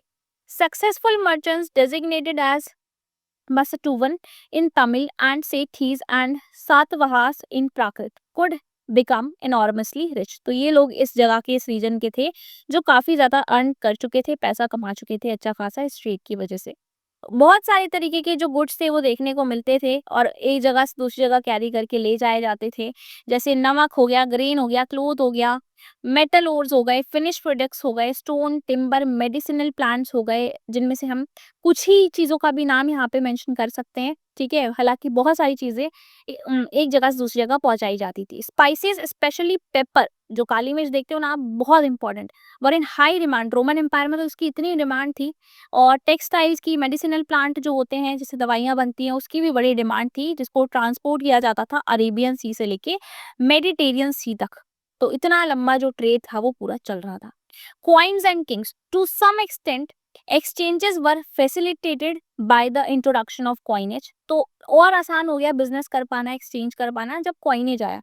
मतलब जब सिक्के का यूज होने लग गया। पंच मार्क कॉइन्स जो होते हैं ना, जिनके ऊपर पंच करके निशान बनाया जाता है, बेसिकली सिल्वर और कॉपर के 6th century BC onwards use होने लग गए, were amongst the earliest to be minted and used. These have been recovered. इनको जब एक्सकेवेशन करी गई, खुदाई करी गई, तो बहुत सारी साइट से इस तरीके के सिक्के हमें सब कॉन्टिनेंट से देखने को मिले। न्यूमिस्मेटिक्स, जो न्यूमिस्मेटिक्स है वो क्या है? ये स्टडी ऑफ कॉइन्स इसको बोलते हैं, ठीक है? हैव स्टडी, इन लोगों ने इसको स्टडी किया, कॉइन को स्टडी किया और पता लगाया कि कौन से कॉइन किस समय में प्रोबेबली यूज होते रहे होंगे। Coins to reconstruct possible commercial network, कि कहाँ-कहाँ पे कौन-कौन से कॉइन चलते थे, कहाँ-कहाँ तक ट्रेड होता था। ये जो न्यूमिस्मेटिस्ट थे, इन लोगों ने इसके बारे में पता लगाया। देख रहे हो बेटा यहाँ पे, ये गुप्ता के टाइम पीरियड में चलने वाले कॉइन्स हैं, पंच मार्क कॉइन्स। फिर ऊपर देख रहे हो यहाँ पे इस तरीके के सिक्के जो थे वो बनाए जाते थे। Attempts made to identify the symbols on punch marked coins. बहुत कोशिशें करी गई ताकि पंच मार्क कॉइन्स पे अपनी कोई स्पेसिफिक पहचान बनाई जा सके। With specific ruling dynasties including Mauryas ने भी यही कोशिश करी, suggest that these were issued bye Kings, ताकि ये समझ में आए कि राजा ने इसको इशू करवाया। It is also likely that merchants, bankers and town people issued some of these coins. हो सकता है कि कुछ लोगों ने अपने भी सिक्के बनाए होंगे उस समय में, जो बैंकर्स होते हैं, मर्चेंट्स होते हैं, उन लोगों ने। The first coins to bear the names and images. तो वो कॉइन्स, पहले सिक्के जिनमें हमें किसी का नाम देखने को मिलता है या किसी रूलर की इमेज देखने को मिलती है, वो पक्का और पक्का इंडो ग्रीक्स के द्वारा ही चालू करे गए होंगे, जिन्होंने अपना कंट्रोल एस्टैब्लिश किया था नॉर्थ वेस्टर्न पार्ट में, सब कॉन्टिनेंट के 2nd सेंचुरी के दौरान, ठीक है? तो नाम और इमेज वाले सिक्के इंडो ग्रीक्स के द्वारा ही चलाए गए होंगे। हालांकि कुशानास जो थे, इन लोगों ने भी largest hoard of gold coins, Kushanas gold coins के लिए ही जाने जाते हैं। First gold coin 1st century era में इन्होंने ही निकाला। These were virtually identical in weight with those issued by contemporary Roman emperors and the Parthian rulers of Iran and have been found from several sites in North India and Central Asia। तो Roman emperors के द्वारा जो उस समय चलाए जा रहे थे सिक्के सोने के, कुछ उसी तरीके के ये भी सिक्के थे और ये पॉसिबली काफ़ी सारी जगह में इंडिया में देखने को मिले, जैसे नॉर्थ इंडिया में और सेंट्रल एशिया वाले पार्ट में भी, ठीक है। द वाइड स्प्रेड अब इतना ज़्यादा यूज़ होने लग गया गोल्ड कॉइन्स का, जिससे पता चल गया कि the enormous value of transaction that were taking place, कि कितनी ज़्यादा मात्रा में ट्रांज़ैक्शन यहाँ चल रही थी, क्योंकि सिक्कों का यूज़ भारी मात्रा में हो रहा था। Besides, hoard of Roman coins have been found from archaeological sites in South India. South India में तो भर भर के रोमन एम्पायर के जो गोल्ड कॉइन्स है ना, सिक्के हैं, वो मिले हैं। इससे पता चलता है कि रोमन एम्पायर के अंदर कितनी ज्यादा इंडिया की चीजों की डिमांड थी और सामान यहाँ से जा रहा था। It is obvious that network of trade were not confined with political boundaries. हालांकि सिर्फ ऐसा नहीं था कि सिर्फ पॉलिटिकल बाउंड्रीज तक ही ये जो नेटवर्क है वो चल रहा है। South India was not a part of the Roman Empire, South India थोड़ी रोमन एम्पायर का पार्ट था, बट फिर भी हमें बहुत सारे क्लोज कनेक्शन ट्रेड के जरिए देखने को मिले। Coins were also issued by जो ट्राइबल रिपब्लिक्स थी, अब जो छोटी छोटी ट्राइब्स होती थी वो भी अपने सिक्के चलाया करती थी। जैसे अभी हमने योद्यास के द्वारा पंजाब में जो चलाए गए सिक्के थे, हरियाणा में चलाए गए सिक्के थे, वो भी देखे। Archaeologist have अनअर्थड several thousand copper coins, इनको भी बहुत सारे हजारों की मात्रा में कॉपर कॉइन्स मिले जो योद्धास के द्वारा चलाए गए, pointing to the latter's interest and participation in the economic exchange, कि ये लोग भी चाहते थे कि हम भी इकोनॉमी में और ये जो एक्टिविटीज चल रही हैं इसमें पार्टिसिपेट करें। Some of the most spectacular gold coins were issued by Gupta rulers, इनमें से काफी सारे जो गोल्ड कॉइन्स थे वो गुप्ता रूलर्स के द्वारा भी इशू करे गए। The earliest issues are remarkable for their purity, starting में जो इशू करे गए गोल्ड कॉइन वो उनकी प्योरिटी के लिए, कितने प्योर थे इसके लिए जाने जाते थे। दीज कॉइन्स फैसिलिटेटेड, इसकी वजह से लॉन्ग डिस्टेंस ट्रांजैक्शन हुई और राजा को भी बड़ा फायदा हुआ। 6th सेंचुरी के दौरान अगर हम बात करें तो गोल्ड कॉइन्स जो थे वो टेपर ऑफ होने लग गए धीरे धीरे। Does this indicate that there was some kind of economic crisis, तो जैसे जैसे गोल्ड कॉइन गायब होने लग गए थे 6th सेंचुरी के दौरान, तो इसका मतलब ये है क्या कि इकोनॉमिक क्राइसिस आ गया था, बिजनेस नहीं चल रहा था। बताओ, अब इस पे भी हिस्टोरियंस के अलग अलग व्यूज हैं, अलग अलग बातें मानना है उनका भी, और आपका भी एक अपना कुछ व्यू हो सकता है यहाँ पे, ठीक है। तो ये व्यू बेस्ड जो पॉइंट्स हैं वो हैं कि हो सकता है कि एक इकोनॉमिक क्राइसिस आया हो, या फिर हो सकता है कि लोग दूसरी चीजों पे शिफ्ट कर गए हो, उनको लगा हो कि भाई गोल्ड जो है वो खत्म हो रहा है, इसका यूज नहीं करना चाहिए, कुछ और यूज करना चाहिए। कुछ कुछ लोगों का मानना है कि कोलैप्स होने लग गया था वेस्टर्न रोमन एम्पायर का, लॉन्ग डिस्टेंस ट्रेड भी इसकी वजह से डिक्लाइन कर गया, and this affected the prosperity of states, communities and regions that had benefited from it. तो जब रोमन एम्पायर कोलैप्स हुआ, गिरना खत्म होना चालू हुआ, तो उससे उस रोमन एम्पायर से जितनी भी जगहों का ट्रेड होता था उन सब पे भी उस चीज का असर पड़ा। हालांकि यहाँ पे कुछ लोग आर्ग्यू करते हैं कि बहुत सारे नए टाउन्स और नेटवर्क ट्रेड के बन चुके थे इस टाइम पीरियड तक आते आते, तो शायद इसलिए गोल्ड पॉइंट्स कम दिखे। They also point out that though finds of coins of that time are fewer, मतलब उस समय जो हमें सिक्के मिले वो बहुत कम है। Coins continue to be mentioned in inscriptions and text, but फिर भी इनके बारे में इंस्क्रिप्शन और टेक्स्ट में मेंशन होता है इन सिक्कों के बारे में। Could it be that there are fewer finds because coins were in circulation rather than in being hoarded, तो हो सकता है कि जो सिक्के थे उनका सर्कुलेशन बहुत ज्यादा हो रहा था, इसलिए सिक्कों के बारे में तो मेंशन किया गया इंस्क्रिप्शन में, बट बहुत भारी मात्रा में नहीं देखने को मिले बाद की सेंचुरीज में। तो ये कारण रहा होगा कि शायद ये लोग कॉइन्स को होल्ड नहीं कर रहे थे, उसका ढेर नहीं लगा रहे थे, बट कहीं ना कहीं वो सर्कुलेशन में था, जो ट्रेड चल रहा था उसमें सर्कुलेशन में तो वो सिक्के प्रेजेंट थे, ठीक है। तो देखो जरा फिगर 2.10 देखो, ये अशोका का इंस्क्रिप्शन है जो इस तरीके से लिखवाया गया है, ठीक है। फिर ये 2.11 देखो, अशोका की ब्राह्मी और देवनागरी के बीच का इक्विवेलेंस दिखाया कि कैसे ये बराबर, देखो का जो था वो कुछ इस तरीके से लिखा जा रहा था, ठीक है, और फिर जो आज हम इस तरीके से देखते हैं, चा जो है बेटा वो इस तरीके से देखो, और फिर ढ इस तरीके से, तो कहीं ना कहीं धीरे धीरे इंप्रूव हुई है। देवनागरी जो है वो कहीं ना कहीं ब्राह्मी की इक्विवेलेंट थी। Back to basics, how are inscriptions deciphered. अब देखते हैं जरा जो इंस्क्रिप्शंस थे उनको पढ़ के पता कैसे लगाया गया, कैसे उनसे इंफॉर्मेशन निकाली गई, डेसिफर कैसे किया गया। तो ज्यादातर जो इंस्क्रिप्शंस थे उसमें मॉडर्न इंडियन लैंग्वेजेस का यूज किया गया, जो ब्राह्मी थी उनका यूज किया जा रहा था, तो इससे अशोका के इंस्क्रिप्शन पढ़े जाने में थोड़ी सी आसानी हुई। लेट 18th सेंचुरी के दौरान European scholars aided by Indian pandits worked backwards from contemporary Bengali and Devanagari. Devanagari जो स्क्रिप्ट थी उस पे भी इन लोगों ने वर्क किया और इस स्क्रिप्ट को हिंदी की तरह ही बिल्कुल लिखा जाता है, हिंदी ही है एक तरीके से ये। Manuscripts comparing their letters with older specimens. तो अब इन्होंने कंपेयर करना चालू किया, जो पहले की मैन्युस्क्रिप्ट्स मिल रही थी इसको इस वाले से, अब जो मॉडर्न इंडिया की थी उससे कंपेयर करना चालू किया, ठीक है। स्कॉलर्स वो स्टडीड, वो स्कॉलर्स जिन लोगों ने अर्ली इंस्क्रिप्शन स्टडी किए, समटाइम्स अज्यूम दीज वर इन संस्कृत, उनको तो पहले ये लगा कि ये शायद संस्कृत भाषा है। ऑल्दो द अर्लीस्ट जो इंस्क्रिप्शंस थे वो भी इनफैक्ट प्राकृत भाषा में थे, संस्कृत में नहीं। It was only after decades of pain investigation, बहुत समय लगा, बहुत इन्वेस्टिगेशन करी गई, उसके बाद बहुत एफर्ट्स के बाद जेम्स प्रिंसेप ऐसे इंसान थे वो, जिन्होंने डेसिफर किया अशोका की ब्राह्मी एंड खरोष्टी जो स्क्रिप्ट थी उसको 1838 में। याद रहना चाहिए, अशोकन ब्राह्मी स्क्रिप्ट को बहुत एफर्ट्स के बाद 1838 में जेम्स प्रिंसेप के द्वारा डेसिफर किया गया, पता लगाया गया। खश जब अब दूसरी जो थी वो खरोष्टी थी, तो खरोष्टी को कैसे पढ़ा गया? The story of the decipherment of Kharosthi, the script used in inscriptions in north west part में जो यूज करी जाती थी वो अलग थी। Here, finds of coins of Indo-Greek kings who ruled over the area, second centuries की बात करें अगर हम, से लेके फर्स्ट सेंचुरी बीसी के बीच में, have facilitated matters। तो यहाँ पे ये सिक्के चल रही थी जो, इससे इसको कनेक्ट कर सकते हैं क्योंकि इन कॉइन्स के अंदर कुछ ना कुछ राजाओं के नाम लिखे गए थे जो कि ग्रीक और खरोष्टी स्क्रिप्ट में थे, इस लिपि के अंदर लिखे गए थे। तो यूरोपियन स्कॉलर्स जो लोग फॉर्मल लेटर्स को कंपेयर कर पाए तो वो पता लगा पाए कि एग्जैक्टली लिखा क्या है। फॉर इंस्टेंस जो ये सिंबल देख रहे हो आप ए का, could could be found in both scripts, तो ये दोनों ही राइटिंग स्क्रिप्ट्स में देखने को मिला हमें, ठीक है। सच एज अपोलोडोटस के अंदर हमें देखने को मिला। प्रिंसिप ने आइडेंटिफाई किया लैंग्वेज को of the Kharosthi inscription as Prakrit, इनको लगा कि ये प्राकृत जैसी है। It become possible to read longer inscription as well, तो इसकी वजह से फिर बाकी के जो बड़े बड़े इंस्क्रिप्शन थे हम उसको भी पढ़ पाए। हिस्टोरिकल एविडेंसेस की अगर हम बात करें to find out how epigraphist and historians work, कि कैसे ये लोग काम करते हैं और किस तरीके से पता लगा पाते हैं, पढ़ पाते हैं एपिग्राफिस्ट इंस्क्रिप्शन को, तो अशोका के इंस्क्रिप्शंस बड़े काम आते हैं इस चीज में। The name of the ruler Ashoka is not mentioned in the inscription, inscription के अंदर तो मेंशन नहीं किया गया है ये नेम कहीं पे भी अशोका का।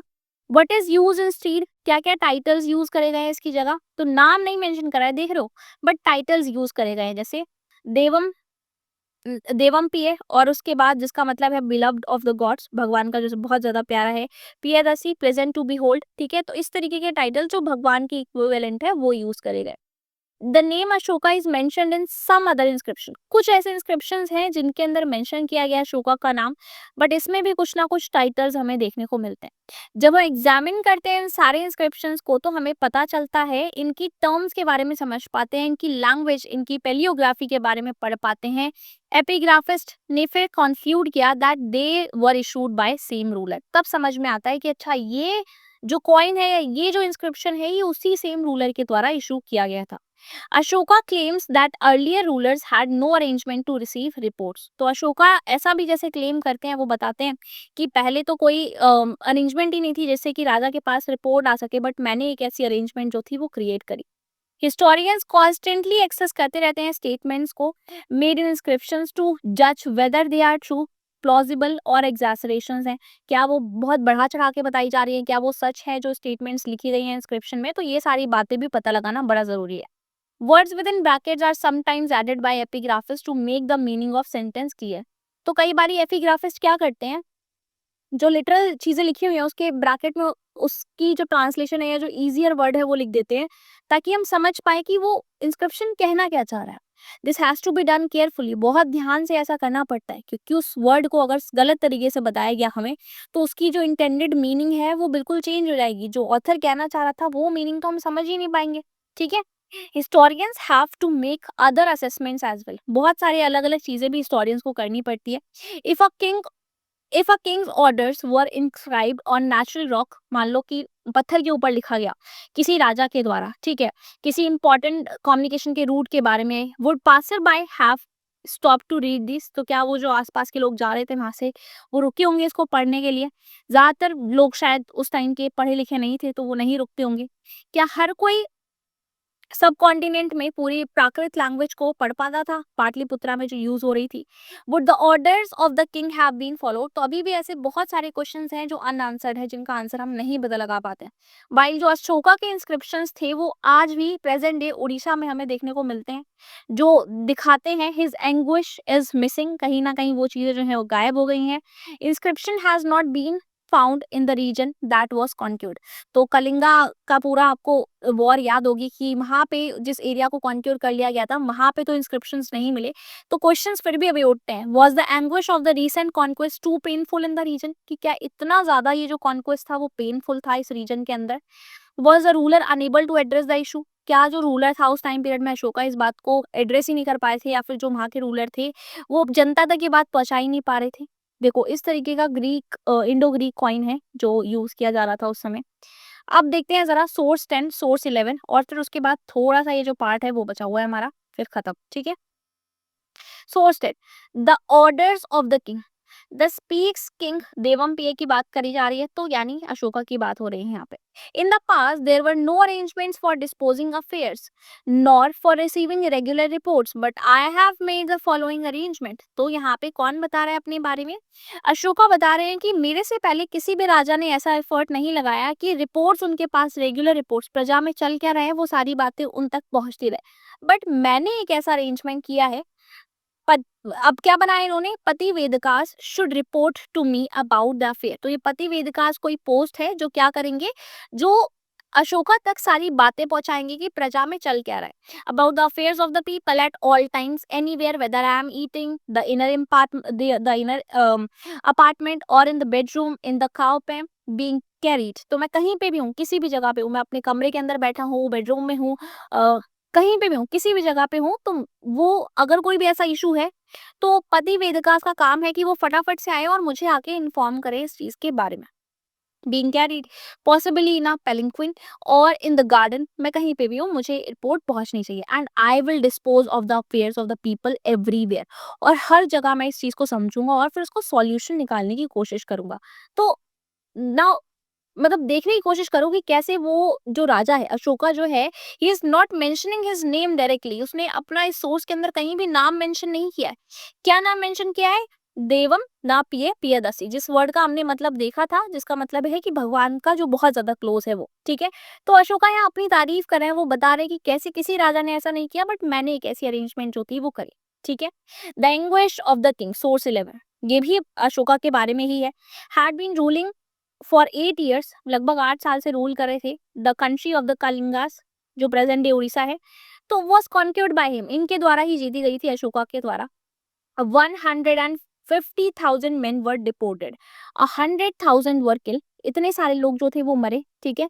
एंड मेनी मोर डाइड, उससे भी ज्यादा कई सारे लोग जो थे वो मर भी गए, जिनको मारा भी गया। ठीक है। After that now that the country of the Kalinga has been taken, Devam Nampiye is devoted to an intense study of Dhamma, the love of Dhamma, and to instructing the people in Dhamma। तो मतलब इतना ज्यादा मैंने destruction देख लिया अपनी life में, अशोका के वर्ड्स आई हैं मेरे में। ठीक है। इतना ज्यादा डिस्ट्रक्शन मैंने अपनी लाइफ के अंदर देख लिया जब ये कलिंगा वॉर देखी मैंने, कि इतने सारे हजारों लोग जो है वो मारे जा रहे हैं, मर रहे हैं। तो इसके बाद अब मैं और कुछ नहीं मतलब देखना चाहता हूँ, ये सारी चीजें नहीं देखना चाहती हूँ। I just want to promote dhamma, क्योंकि उन्होंने बौद्ध धर्म को अपना लिया था एंडिंग डेज में। तो वो इसी चीज की बात करें, वो कह रहे हैं कि अब मैं धम्मा का ही प्रचार करना चाहता हूँ। धम्मा के जो 4 प्रिंसिपल्स थे उनको हम फर्स्ट पार्ट में ऑलरेडी कवर कर चुके हैं, तो उनको आप मेंशन करके जाना मुझे जरा। ठीक है। बताना, this is the residence of Devam Nampiye on account of his the conquest of country of the Kalingas. For this is considered very painful and deplorable by Devam Nampiye that while one is conquering an unconquered country, slaughter, death and deportation of people take place there। तो क्या देखने को मिल रहा है? हजारों लाखों लोगों को मारा जा रहा है, बहुत बुरी हालत में है सारी जनता जो है, और दिख भी रहा है राजा को। तो उसके बाद वो फाइनली रियलाइज करता है कि ये जो वॉर थी वो वर्थ नहीं थी, सही नहीं थी। ठीक है। उसको ऐसा नहीं करना चाहिए था। उसके बाद से अशोका ने कोई वॉर भी नहीं लड़ी, तो ये लास्ट वॉर थी और बहुत ज्यादा इंपॉर्टेंट भी है। The limitations of inscriptional evidence, अब इंस्क्रिप्शन में जो लिखा गया है वो कहाँ तक हमें समझ में आ रहा है, ये भी एक बड़ी प्रॉब्लम है। क्या लिमिटेशन होती है इंस्क्रिप्शन की, एविडेंस की, ये देखते हैं। क्या-क्या चीज़ें हमें नहीं पता चल पाती है। ये क्वेश्चन एग्ज़ाम में बहुत बार पूछा जाता है। तो क्या-क्या लिमिट्स हैं to what epigraphy can reveal, क्या-क्या एपिग्राफी हमें बता सकती है। देयर आर टेक्निकल लिमिटेशंस, कुछ टेक्निकल लिमिटेशंस भी हैं, जैसे letter are very faintly encrypt. अब इतनी पुरानी, इतने साल पहले किसी पत्थर के ऊपर कोई बात लिखी गई, तो वो प्रॉपर अभी तक ऐसे विजिबल थोड़ी होगी, वो फेड हो जाएगी ना टाइम के साथ। एंड दस रिकंस्ट्रक्शंस आर अनसर्टेन, दोबारा से रिकंस्ट्रक्ट करने की भी कोशिश करोगे, वर्ड्स बनाने की भी कोशिश करोगे, तो वो अनसर्टेन है, पता नहीं है कि एग्जैक्टली वही वर्ड लिखा गया था या नहीं लिखा गया था। इंस्क्रिप्शंस में बी डैमेज्ड और लेटर्स आर मिसिंग, हो सकता है कि जो वर्ड लिखे थे, लेटर्स लिखे थे, वो मिस हो गए हो, ठीक है, और डैमेज हो गया हो, तो ना पता चले पूरी इंफॉर्मेशन क्या है। It is not always easy to be sure about the exact meaning of the words used in inscription, some of which may be specific to a particular place और टाइम। तो हो सकता है भाई कि अब एग्जैक्टली तुम जो बात लिख रहे हो उसी को एग्जैक्ट मीनिंग निकालने की कोशिश करोगे, तो हो सकता है इंस्क्रिप्शन उस तरीके से वो बात तुम्हें ना समझाना चाह रहा हो सकता है कि वो इंस्क्रिप्शन किसी पर्टिकुलर टाइम के लिए लिखा गया हो, उस पर्टिकुलर प्लेस प्लेस में उस चीज की जरूरत हो, इसलिए उसको लिखा गया हो। ठीक है। If you go through an epigraphical journal, some are listed in timeline to, वो जब आप पढ़ोगे तो आपको समझ में आएगा कि स्कॉलर्स इसीलिए कॉन्स्टेंटली इस बात पे डिबेट करते रहते हैं। ऑल दो सेवरल थाउजेंड इंस्क्रिप्शंस को डिस्कवर किया गया, सबको डेसिफर नहीं कर पाए, सबको हम ट्रांसलेट नहीं कर पाए, सबको हम पब्लिश नहीं कर पाए, क्योंकि पढ़ना ही, पता लगाना ही बहुत मुश्किल है। Many more must have existed, इससे भी कई ज्यादा जितने हमें मिले हैं ना, इससे भी कई ज्यादा एग्जिस्ट करते रहे होंगे, जो कि शायद रैवेजेस ऑफ टाइम, मतलब समय के पहिए के साथ एग्जिस्ट नहीं कर पाए, which is available at present is probably only a fraction of what was inscribed। मतलब जो लिखा गया था उस समय में, उसका एक छोटा सा हिस्सा आज के समय में हम पढ़ पा रहे हैं। बाकी कितनी सारी बातें लिखी गई होंगी, वो इस समय के चक्कर में टाइम बीतता गया और वो सारे इंस्क्रिप्शंस गायब होते गए। Okay. Another more fundamental problem क्या है कि everything that may be considered politically और economically significant was necessarily recorded in inscription. तो हो सकता है क्या रहा होगा कि ज़रूरी नहीं है हमेशा कि जो भी चीज़ें पॉलिटिकली या इकोनॉमिकली ज़रूरी रही हों, उनको इंस्क्रिप्शन के अंदर लिखा ही गया हो। फॉर इंस्टेंस, जैसे एग्रीकल्चर प्रैक्टिसेस के बारे में, लोगों के जॉयज़ के बारे में, सॉरोज़ के बारे में, दुःख के बारे में, डेली लाइफ़ के बारे में तो कुछ मेंशन ही नहीं है इंस्क्रिप्शन में। इंस्क्रिप्शन सिर्फ़ फ़ोकस करते हैं more often than not on grand unique events, ठीक है। तो जो कंटेंट है इंस्क्रिप्शन का, वो almost invariably projects the perspective of that person who commission them. वो जो इंस्क्रिप्शन है वो सिर्फ उस आदमी के व्यूज के बारे में ही हमें बता रहा है जिस आदमी ने उस इंस्क्रिप्शन को लिखवाया था। उसके अलावा कुछ आइडिया नहीं लगा सकते हो आपके जितनी भी जनता है उनके व्यूज क्या रहे होंगे उस राजा को लेकर। As such, they need to be juxtaposed with other perspectives to arrive a better understanding of the past। इसीलिए जरूरी है कि हम हर पर्सपेक्टिव को समझें पास्ट के बारे में समझने से पहले। Thus, epigraphy alone does not provide। Conclusion यही कहता है कि एपिग्राफी सब कुछ नहीं हमें बता सकती है पॉलिटिकल और इकोनॉमिक हिस्ट्री के बारे में। हिस्टोरियंस फिर भी क्वेश्चन उठाते रहते हैं ओल्ड और न्यू दोनों एविडेंसेस पे। स्कॉलर्स लेट 19th सेंचुरी के हो या 20th सेंचुरी के हो, उनका प्राइमरली इंटरेस्ट क्या रहा है किंग की हिस्ट्रीज के बारे में जानने में। तो मिड 20th सेंचुरी ऑनवर्ड्स ये इश्यूज भी उठाए जाने लग गए कि हमें इकोनॉमिक चेंज के बारे में भी तो जानना है भाई हिस्ट्री में। हमें ये भी तो जानना है कि जो सोशल ग्रुप्स थे वो कैसे कैसे different different social group emerged हुए यहाँ पे, कैसे आए, have assumed for political importance, कैसी उनको इंपॉर्टेंस मिली। जो रीसेंट डिकेड्स हैं, जो कुछ साल रहे अभी स्टार्टिंग, मतलब अभी रिसेंट वाले हमारे, तो उसमें हमें बहुत सारी प्री ऑक्यूपेशन देखने को मिली। मार्जिनलाइज्ड ग्रुप्स के बारे में हम पढ़ पाए, उन लोगों के बारे में जिनको शायद उतनी इंपॉर्टेंस कभी मिली ही नहीं। This will probably lead to fresh investigation of old sources and the development of new strategy. तो हिस्ट्री हमेशा इवॉल्व करती रहती है। अभी आज आप पढ़ रहे हो, 10 साल बाद कुछ पढ़ोगे तो इसमें और चीजें ऐड ऑन हो जाएंगी, नई डिस्कवरीज आ जाएंगी, ठीक है। तो इंस्क्रिप्शन के बेसिस पे ही सब कुछ चल रहा है और एविडेंसेस के बेसिस पे चल रहा है, जो आर्कियोलॉजिस्ट डिस्कवर कर रहे हैं और उसके जरिए हम पता लगा पा रहे हैं, ठीक है। कोई बताने थोड़ी आ रहा टाइमलाइन से हमें। ओके। कॉपर प्लेट है यहाँ पे इंस्क्रिप्शन की, कर्नाटका में जो मिली थी, देखो इसके ऊपर कैसे लिखा गया। फाइनली इसी के साथ ये जो पार्ट 2 था वो भी हमने कंप्लीट कर लिया। मैं लिटरली आपको बता रही हूँ कि एक भी इस चैप्टर का जो वर्ड है ना वो स्किप नहीं किया गया। एनसीईआरटी में जो जो मेंशन किया गया था वो सब पार्ट 1 एंड पार्ट 2 के अंदर कंप्लीटली कवर कर दिया गया है। आपको इसके बाद बिल्कुल भी एनसीईआरटी को टच करने की भी जरूरत नहीं है, क्योंकि इस पूरे वीडियो से आपको अच्छे से समझ में आ जाने वाला है। क्या करना है, देखो नोट्स के फॉर्म में बताया हुआ है, नोट्स बना हुआ आराम से, और चैनल को सब्सक्राइब कर लो ताकि बहुत ज़्यादा आपको हेल्प मिलती रहे इसी तरीके से और क्लास 12th में अच्छे मार्क्स स्कोर कर पाओ, ठीक है? तो 100 और आउट ऑफ 100 वाला जो गोल है ना, वो हटना नहीं चाहिए, वो दिमाग में रहना चाहिए कि स्कोर करने ही करने हैं। वीडियो अच्छा लगा हो, अगर लगा हो कि मैंने बहुत मेहनत करी है, आपको समझा पाई हूँ मैं अच्छी तरीके से, आप चाहते हो कि मैं ऐसे वीडियोज़ और बनाऊँ क्योंकि एनसीईआरटी पढ़ने का मन नहीं करता है और इसी तरीके से हम समझ पाते हैं। तो चैनल को सब्सक्राइब करना बिल्कुल भी मत भूलना, लाइक कर देना, शेयर कर देना और कमेंट ज़रूर कर देना ताकि मुझे पता चल जाए कि वीडियो अच्छा लगा है। ठीक है? बाय-बाय, मिलते हैं नेक्स्ट वीडियो के अंदर जब हम एक नया चैप्टर कर रहे होंगे। Have a nice day.